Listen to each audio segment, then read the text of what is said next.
morning, everyone. This is Reverend Irma Forward, and I welcome you to wake up to your awareness this morning. Wake up to who you really are, for truly you are a magnificent spiritual being, and you are a spiritual being occupying a physical body. And this morning we're going to talk to you about your magnificence, about how you can be more than you think you can be, how to wake up the potential to express life in a really great and wonderful way. This morning, Jean Kennedy is back. She's a proud grandma. She attended her granddaughter's graduation. And Jean, would you like to share something with us about that this morning?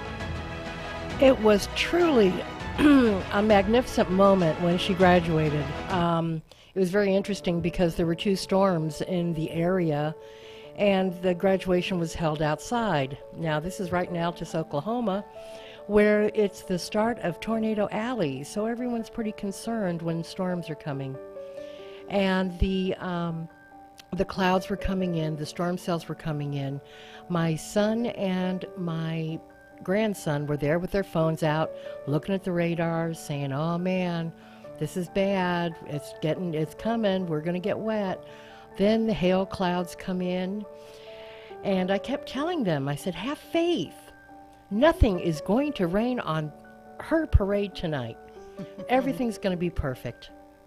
Well, it was perfect. The storms dissipated, and I made a believer out of my son and my grandson. Mm-hmm. And the sunset was just happening when she received her diploma, and it was absolutely beautiful. She gave her valedictorian speech. She also sang a solo of Miley Cyrus's The Climb, and it was just a magnificent evening. We are so proud of her. And so it's going to be a while before the grandma stuff wears off on me. That was great. Really, really wonderful. And I do have a video that Jean had sent to us about the graduation, and it was just really wonderful, really great to see a young woman so self-confident. And I know that a lot of that has to do with grandma encouraging her to be all that she can be from the time that she was very young until the day that she received her high school diploma. And she's on to college now. And, yes, she is. And that's wonderful, wonderful. Indeed. So once again, our reason for being here this morning, not only to share our lives with you, but to share tools for enriching your life as well. And last week, we started a discussion of a book called This Thing Called You by Ernest Holmes. And we'll continue that discussion for the next couple of weeks. And so this week, we'll be looking into how your beliefs affect you and what do you do about it. And then we'll be looking into you as your own spiritual authority, because you are your own authority. Many of us believe that other people control our lives and affect us, but that is not necessarily what we'll be discussing today, because you are your own authority. And we invite you to revel in that idea, to embrace that idea, and to just simply know who you are. And you'll hear me say quite often that who you are is a wonderful child of the universe. And what you are simply is an expression of God here in this dimension of life. And we will evolve at some point into our greater yet to be. There's always something new that we can embrace, something new that we can take a hold of that will increase who and what we are, increase our spiritual nature. And if our spiritual nature is increased, then that simply means that our physical nature, the manifestation, will be enhanced, and we can live a great and wonderful life.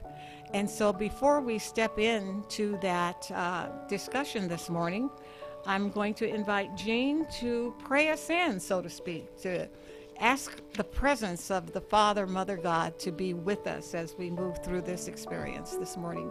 Go ahead, Jean. Please join with us. We recognize and accept for each one of us that God is all, in all, and as all. We have come together in love, seeking the truth of our beliefs and the recognition of our spiritual home. We are guided by divine wisdom in our lessons today, so everyone listening will benefit and feel their magnificence with the oneness that we call God.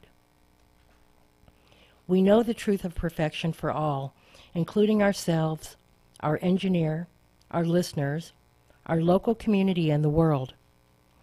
We accept that our leaders are divinely guided by right action and work for a better world for all. We know and accept that our words and thoughts have power, and we recognize that power as our God source within each one of us now.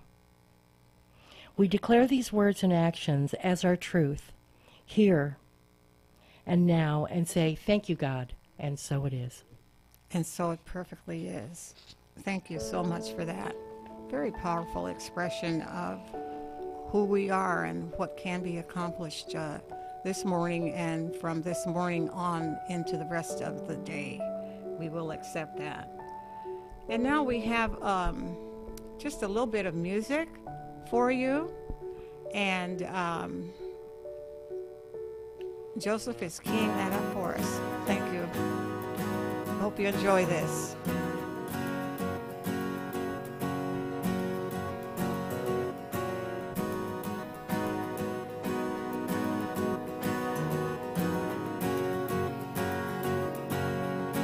Everywhere I go, I see God in the beauty of the trees. I see God in the love that you and me. I see God.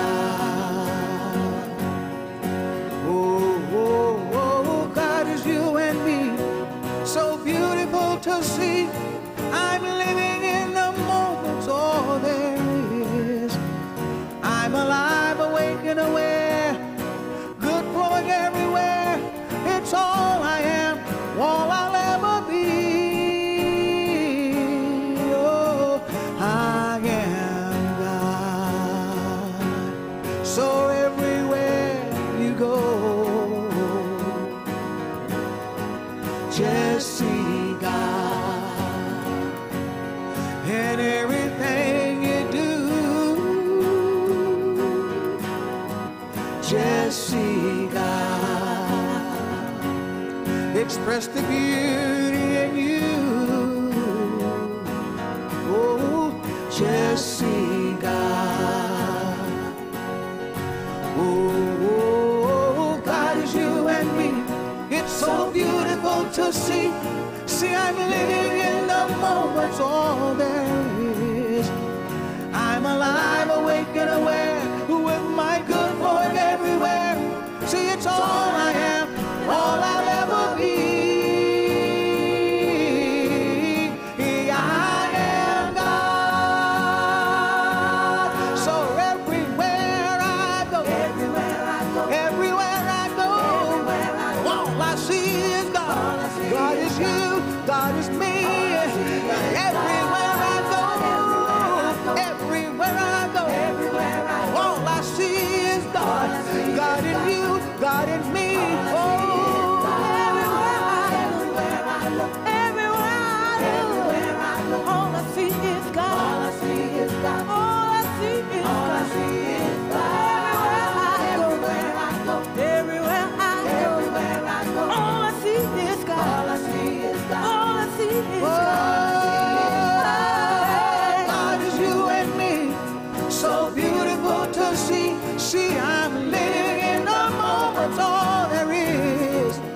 I'm alive, awake and aware, with my good Lord everywhere. See, it's all I am, it's all I'll ever be. I am God. So everywhere you go, just see God in everything you do. Oh, just see God. Oh yeah. All right. So if we can just see God in absolutely everything that there is, God in the trees, God in the sky itself is a representation of who and what God is, allowing us to embrace our true nature. And so we just invite you to see God in absolutely everything, because we're one with everything, coming from the same source that we acknowledge as the God presence. And so we are absolutely thankful and grateful for this. And this morning, we'd like to explore how your beliefs affect you and what to do about them. The idea is that we have some innate beliefs that have been brought down to us from the time we perhaps were conceived until the present moment. We have this idea that God is love. We believe that. We believe perhaps that everything in the known world is an expression of God. We believe that most often. And then we have other beliefs that have been brought to us by our biological families. We have the beliefs that life is either good or bad. It depends on what perhaps your parents shared with you. You have siblings who have certain beliefs, and you embrace those beliefs as well. But what are some of the beliefs that you actually have? You see, we believe that life itself is an expression of God, and therefore, if God is in you as that perfect expression, then what we want to understand is that it is done unto you.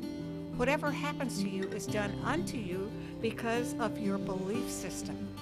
So what is it that you believe? There are individual beliefs that are being acted upon each and every day. And again, Jean, I would like to ask you to share about your granddaughter's path to becoming valedictorian, because she believed it, that this is what would happen. From when? From being 7 years old in second grade. Mm-hmm. It was amazing. The dedication that she put into her belief. At 7 years old, she decided that she was going to be valedictorian, and she set her feet upon that path. She had her mindset that way. Every year, she rewrote her speech. It was amazing. We used to tease her. But the girl showed so much faith in her belief that she made it manifest in her life. And I think on the human level, that's something that we are all trying to do. Wouldn't you say? I would say so, that we all have to have these wonderful beliefs. And so the idea that this young woman wrote her valedictorian speech every year from the time that she was 7 years old.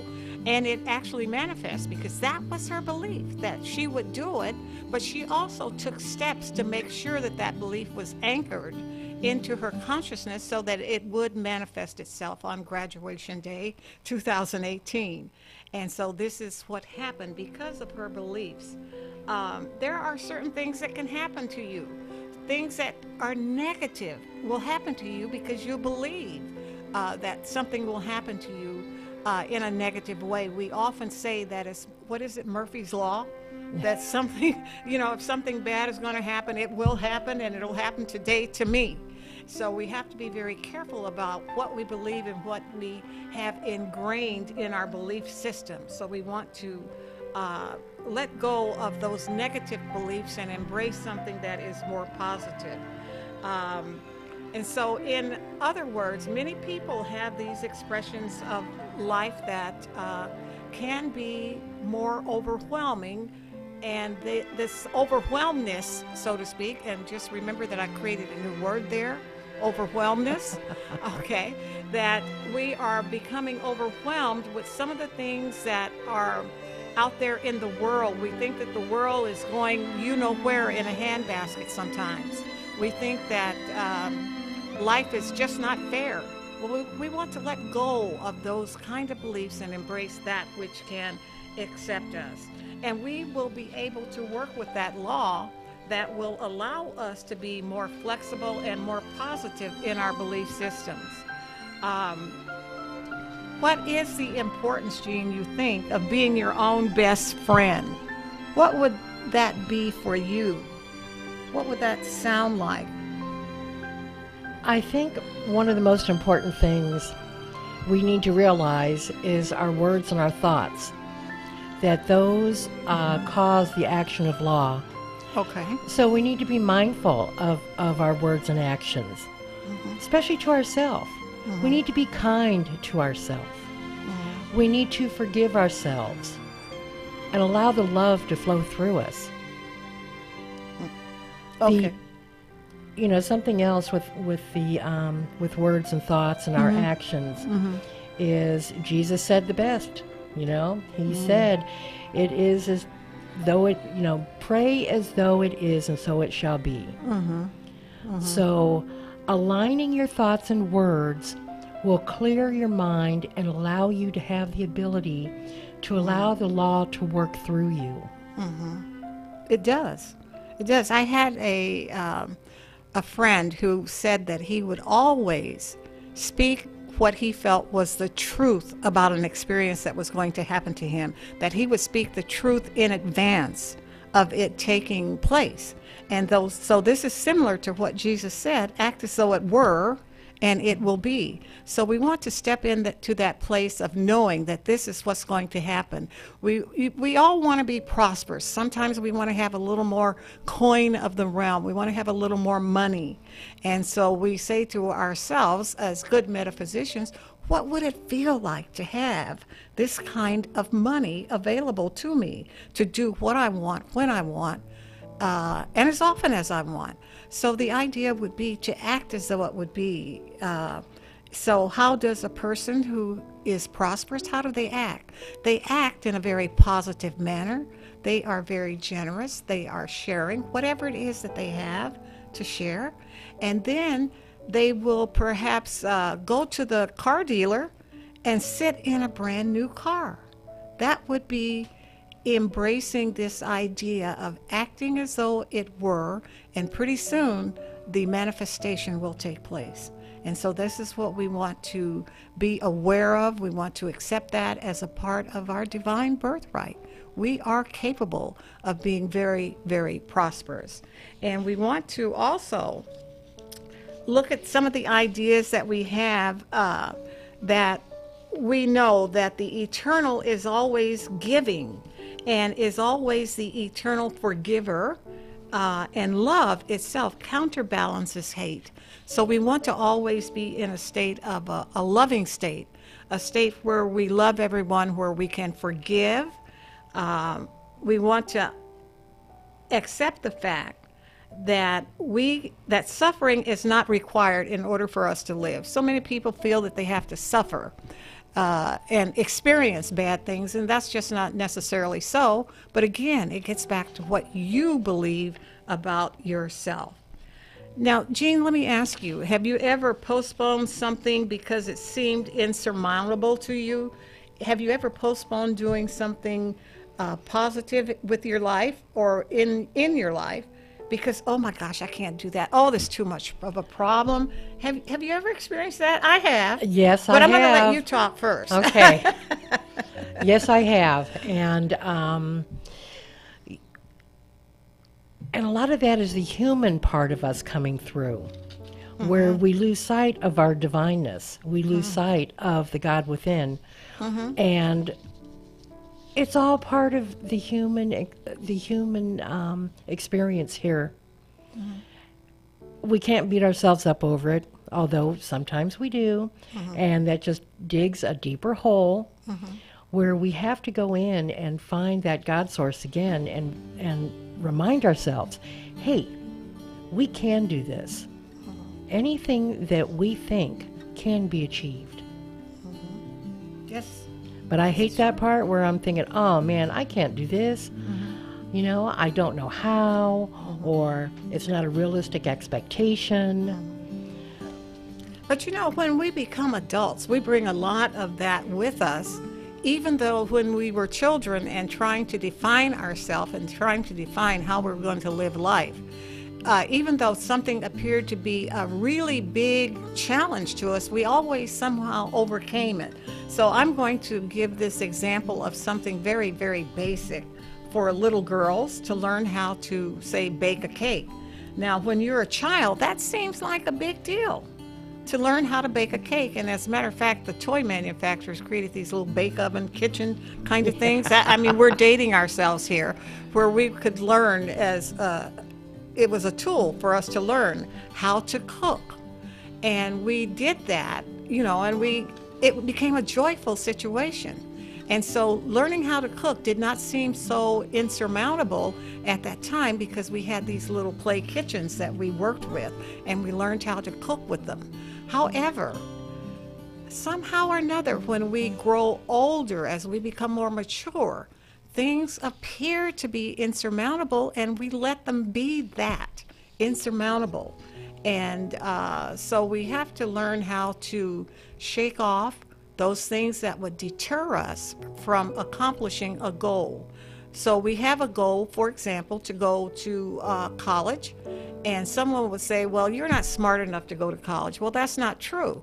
There are many, many courses in colleges, many avenues where you are able to step into the course for completing, say, being a mechanic. You are able to step into courses that would allow you to become a physicist. You are able to step into courses that would allow you to be an LVN or an RN. So you're always smart enough to do what it is that has been implanted on your mind to become or to do. It is not insurmountable. Otherwise, you would not have had the idea of becoming that is in your mind to become. So the idea here, would you say, Jean, is not to let anything deter you from accomplishing your goal?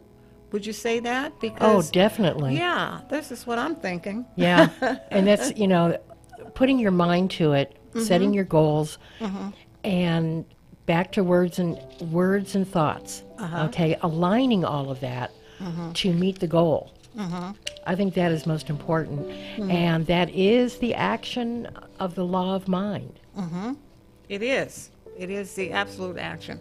Now, another thing that we want to share with you this morning is that you are special and that you are a unique expression of the divine thinker and the divine actor, which is the presence of this energy that we call God. So this simply means that we do not have to duplicate anyone else, because we are our own individuals. We do not have to imitate anyone else. The great philosopher Ralph Waldo Emerson says that imitation of someone else is suicide. Imitation is suicide. Suicide to your own self, to your own true self. So you don't necessarily want to be like anyone else. You want to be who you are, because that's what you're capable of being and becoming. We don't want to copy anyone else, because there's another philosopher that says that you have to be you because everyone else is taken. Do not become anything other than who and what you are in the divine scheme of things. So absolutely be all that you are capable of being, not what someone else says that, oh, well, I think you would be good at, or you should try to do this.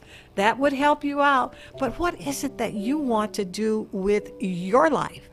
Your life is a gift to you from the universe. And so we're inviting you to live that life.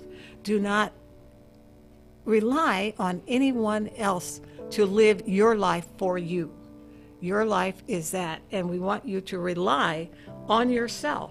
Do not envy anyone. And again, we want to say that imitation is suicide. That suicide, becoming a death to who you are.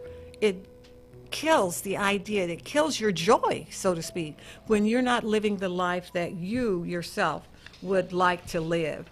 And so we invite you not to be envious of other people, because it determines that you're a little bit not confident in who you are, but be confident who you are. The gifts that God has are for you and you alone. And so now we're going to take a little station break and acknowledge KCAA 1050 on the AM dial.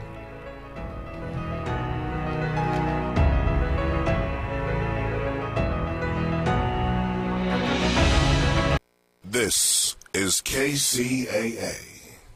If you're looking for a full or part-time sales position and you have radio, TV, or print media experience, KCAA has a great opportunity waiting for you that pays the highest commissions in the market. KCAA is the only station in the IE that broadcasts on 3 frequencies, so advertisers receive 3 ads for 1 low rate. This makes KCAA a must-buy for every local business. If you're interested in a sales position with us, email ceo@kcaaradio.com. Miss one of your favorite shows? Don't worry, we've got your radio DVR right here on kcaaradio.com. Log on and listen to any show you want, anytime you want, on KCAA 1050 AM. You're listening to KCAA, your good neighbor along the way.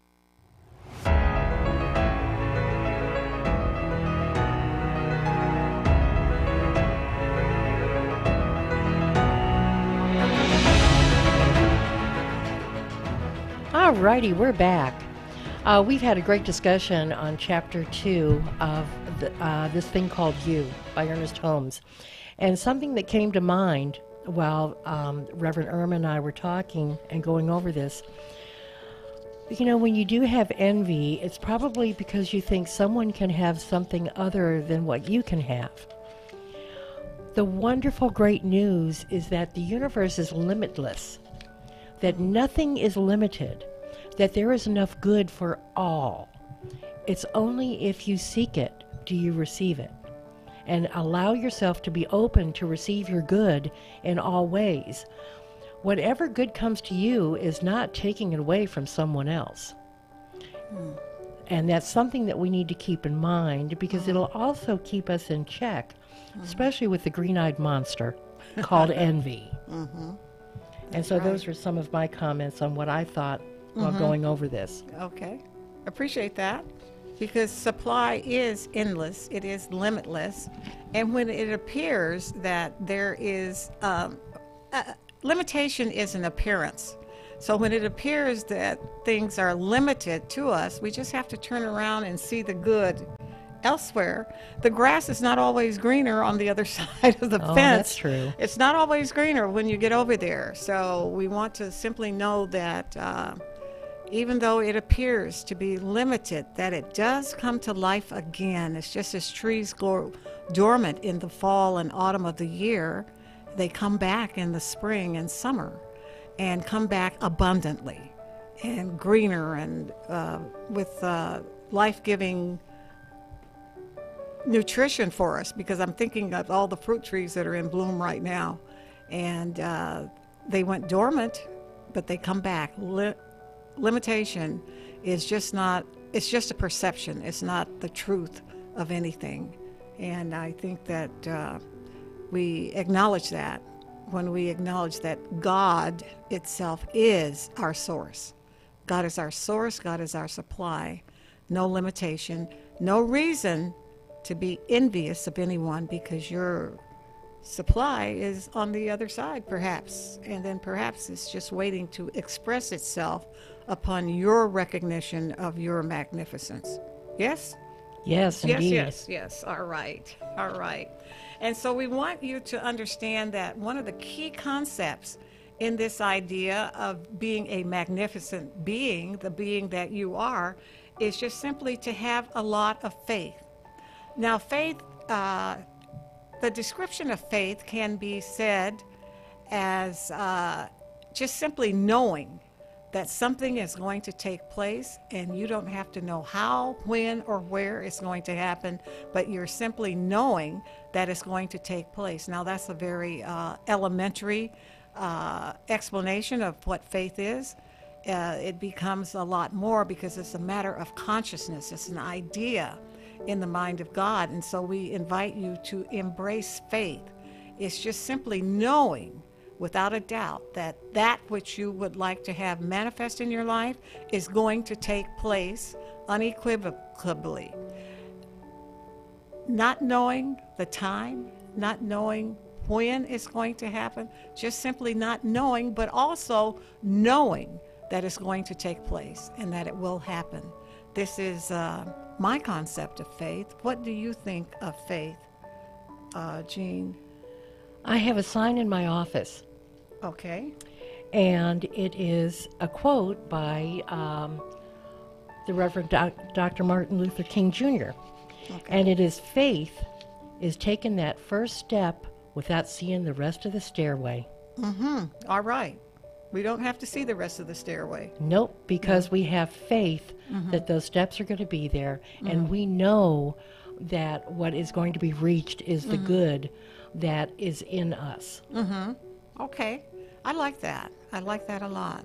Without seeing the rest of the staircase. All Yep, right. taking the first step. We have to just step out there, and we step out on faith and knowing that we will be guided, that we'll to make the right decisions and to take the additional steps that are necessary for the accomplishment of any goal.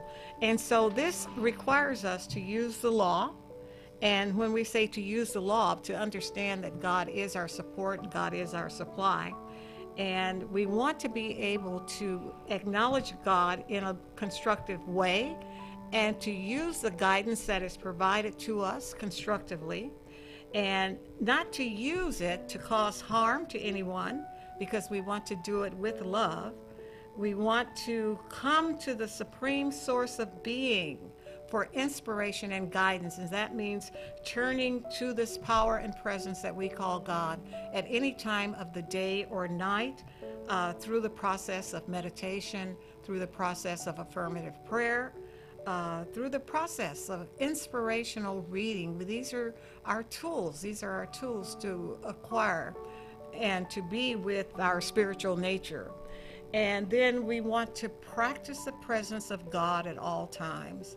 Just simply knowing that God is where I am right here and right now. And in order to have the life that we want, we must be willing to be different from others and from our former selves, and to trust in the self. In order to be different from others, we just simply have to know that we are our own self's person, that this is who we are. Now, let's look at how to use the law of faith consciously to accomplish that we would like to accomplish. There is a power that flows out through your words of faith. What would that mean, that there's a power that flows out through your word of faith? When you say something and you say it with faith, believing that it is going to happen, then the universe itself has no other option but to support you in allowing the manifestation to take place. Does that make sense to you, Jean? It makes complete sense to me. Okay. And it's something that I try to practice all the time, because I try to practice the presence of God in all my situations. But something else gets in there. It's called our human side. And so when we realize that our human side is taking over and we have stepped away from the power flow of the law from the universe, then we need to recapture ourselves and go back and understand that we have to go back to the belief in our faith and act accordingly with our words and our thoughts for the law to work through us, in us, and as us. And we allow that law to work, and when we are relaxed and don't put up a lot of resistance, because sometimes when God wants to work through us, we're going to sit back and say, well, that's not what I had in mind. And if you really want to give God a good laugh, tell him your plans. Let God know what your plans are. And what we want to simply know is that when we sit back and just be relaxed and allow the presence of God to move in and through us by the guidance that is available to us, And the guidance doesn't always come to us in ways that we can readily understand, but it does come to us in those, what we call these days, those aha moments. We will have an idea, and that idea will come to us, and it'll be like, oh my goodness, I see the light now.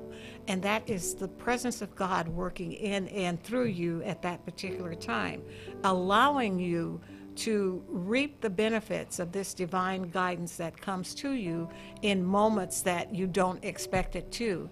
It can come to you in the voice of someone else, through the voice of a child, and you will see an answer or get some idea of what it is that you want to accomplish just by simply having faith and knowing that the answer will come to you. Your children provide a great source of that for you quite often. For example, this little boy was at the beach, and his mom said to him, don't get too close to the water there. Just walk alongside the water.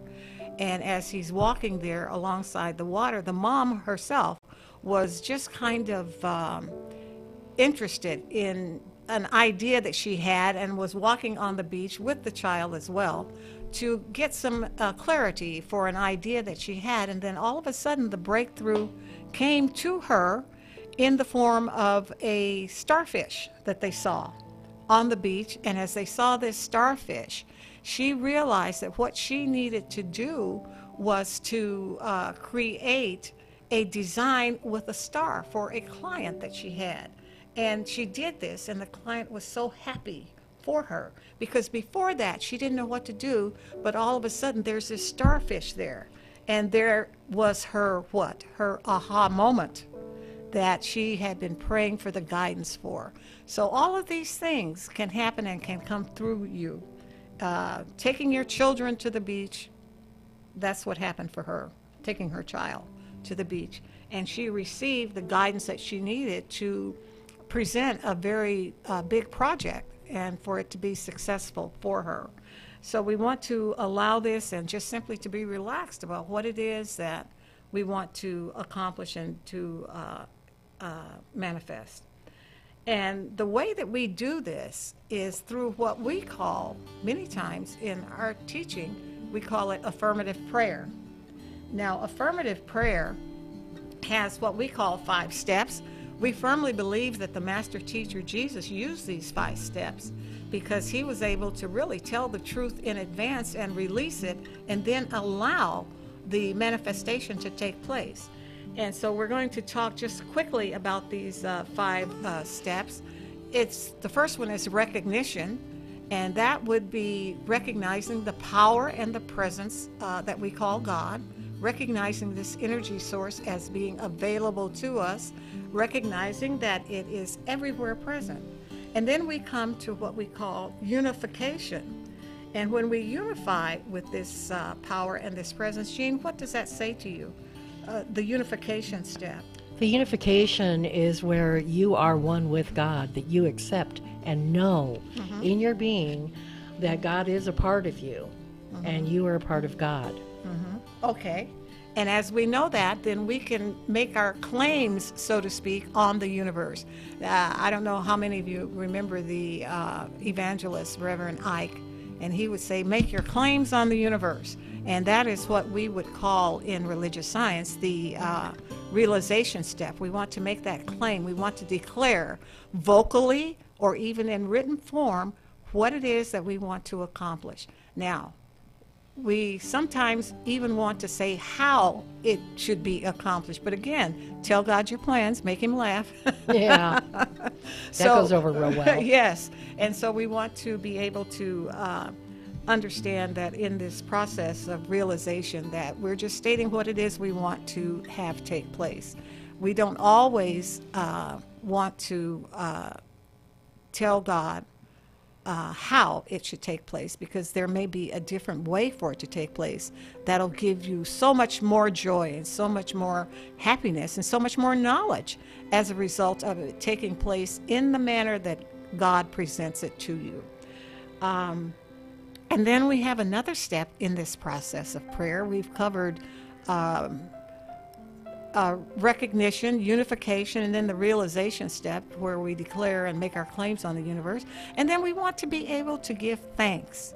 We want to give thanks in advance for what is going to take place, knowing that it will, by this process that we call faith, knowing that we are making our claim on the universe, that it's going to happen, and it's going to happen in a realistic manner.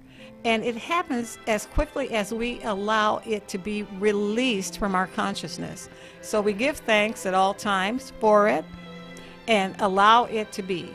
So as we give thanks, we're saying to the power and the presence that, hey, I'm grateful, I'm thankful for this. And then what will happen, Jean? Then we release it. Then we release it. And we release it for action to the universe. Because if you don't release it and don't let it out there, it's not going to happen. Right. So it's back to faith. Okay, you have realized what you need to manifest in your life. You have given thanks for it, and you have released it for action. And then you know what? You let it be. You let it be. Let it be. And then it cooks. And it's out there working. Okay, and let me say this. This is what I always say, because I like to cook.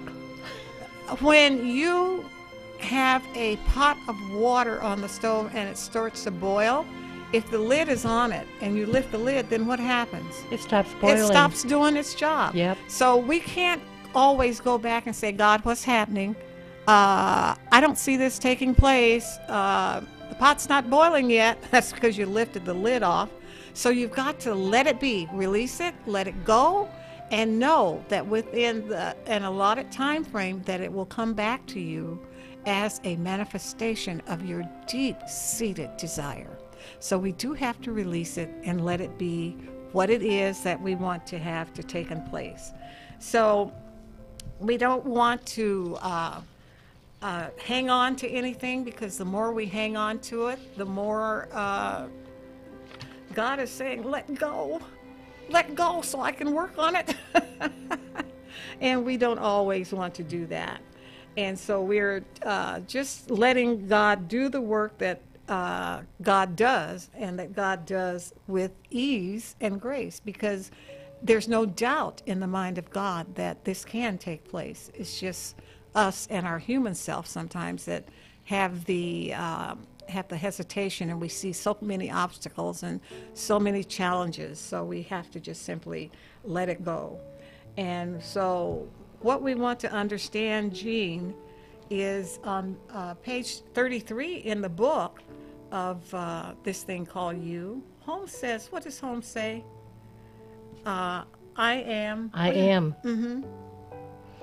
I am conscious that good is expressing through my thought. And if God is expressing through your thought, what does that sound like? And what does it feel like for God to express itself as you, in you? What insights can you have as a result of God expressing through you? What are the insights that come to you at this time? And then let's look at being self-reliant. We have to rely on ourselves in order to be who and what we are, in order to be a magnificent version of this thing called you. We have to practice the presence of God, and in order to live the life that we want, we have to be willing to be different from other people and from our former selves. So let's look at these particular quotes from Emerson's essays and the essay that he wrote on self-reliance. He said to trust yourself. Trust thyself. Jean, what would that sound like to you? When somebody says to you, trust yourself, what does that mean? It means that I have the faith to know the truth for myself. That when when I'm having to trust myself, when I'm having to make a decision, that I allow the good and God's will to work through me. Okay. Because there's something very important is that we have, that God gave man, or us humans, he gave us our own free will. Yes. So we choose how we act with that will. Yes, we do. And that is a trust issue. It is a trust issue, and you can trust yourself when you know that you're anchored in the divine. Correct. When you're anchored in the divine, you know that you know that you know. And as you continue to know who you are, knowing that you are that perfect expression of God doing God's work here, because you see, what we have found is that God can only do its work through us, and we allow that to take place. And so that means that we're coming to a position of pure trust, a full-blown expression of pure trust when we acknowledge who we are. And then I like the part about taking full responsibility for our experiences and our choices. I liked it when I explained to people, I said, you know what? It's me.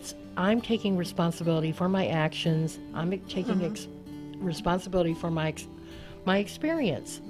The devil did not make me do it. No. I can't blame anybody else because it's all within me.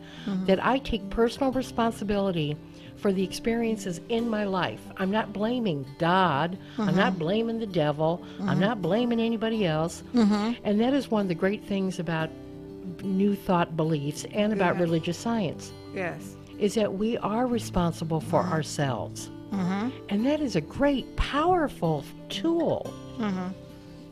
It is. And another thing that Emerson says is that whoso would be a man must be a nonconformist. Nothing is at last sacred but the integrity of your own mind.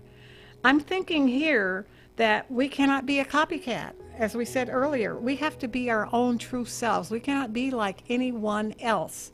We have to, in becoming that nonconformist, that simply means that we're not conforming to everything that everyone else does, that we're not conforming to peer pressure to do certain things that we don't want to do, because that's just not within our nature to do whatever it is that they want you to do. And so we don't want to be like everyone else. We want to be who we are, and that just simply means sometimes being a nonconformist. What a boring world it would be if we were all the same, if we all conformed the same way. And I do believe that that's why there are so many ethnicities, that the world is the way that it is. We respect, we love each other, but we don't have to always be exactly like someone else. We don't always want to be that way. So what else does he say there, Jean, as we begin to wrap up things here today? The other terror that scares us from self-trust is consistency, a reverence for our past act or word, because the eyes of others have no other date for corrupting our orbit than our past acts, and we are loath to disappoint them. Just because, well, you did that before, you can do it, you can beat up yourself, or you have people looking at you saying, well, that didn't happen before, so why do you expect it now? Self-resilience, self-trust is so important, because that's what gets us to overcome the obstacles that we even put in our way. A lot of times we do have to get out of our own way. Then that's quite often. Very often. I'll tell you what. Yes, we do. That we are the greatest hindrance to ourselves. And that's where we have to go back, and we have to go back to the one source, which is that of God, and go back and think, change our words, change our thoughts, so we can improve our lives, and so we can manifest the presence of God within us in all of our actions. And as we manifest this presence, what we know, too, is that this presence is constantly evolving. And as a result of that, we ourselves are constantly evolving and into what we frequently call our greater yet to be. We are always evolving. And into that and being exactly who and what we are. And again, we are children of the universe, expressing God in a most magnificent manner. And so I invite you at this particular time to just simply turn within with me as we declare that there are people that we need to be concerned about in terms of their health, in terms of their social well-being, or their prosperity in this experience of life, because we believe in affirmative prayer, and if our prayer has merit, then the healings will take place, and we know that our prayers have merit because they come from within, and that within that source is this power and this presence that we call God. So we are standing right now in prayer for a young lady named Rosalind. She's got digestive challenges, and we're declaring right here and right now that there is a healing that is taking place right now. This healing is taking place within her mental awareness. She is mentally sure and certain that she will be healed of this temporary situation. And we are releasing that idea to the power that we call God, and knowing that she is healed at this particular time. Mm-hmm. And we also surround Jared with God's divine love and light for his pneumonia. We know that Jared is a whole, perfect, and complete. He is a spiritual expression of God, and we know that the pneumonia and any other health concerns he has are going away, that he is healing. Okay, and then we also are just sending our love and our prayers to the people in Hawaii, knowing that the presence of God is there, adjusting the affairs of the island itself and causing people to stop and think about where they are and their use of the planet itself. But we know that this expression that is called this volcano erupting or is just simply God itself doing what it does to keep the planet safe and whole, perfect, and complete as it is. That sounds kind of strange, but God is in the midst of all of that. God is. And so we allow that to be. Allow it to be, and declare right here and right now that all those people that have their homes that have been displaced are finding the right accommodations for them to live and exist at this particular time frame, that there is enough food and services for everyone to be somewhat comfortable at this particular time. And so we're allowing that to be the truth. We surround and send them love, we send them our concerns, and we send them this idea of perfect joy, perfect love. And so in this moment, we invite you also to be with us during this next week, and just simply to know who you are in the divine scheme of things. For once again, I would like to remind you that you are a wonderful, magnificent child of the universe, and that you open up and express God in a wonderful, joyful, delightful manner. For God is because you are, and you are because God is. And so it perfectly is. And so it is. Amen. Amen.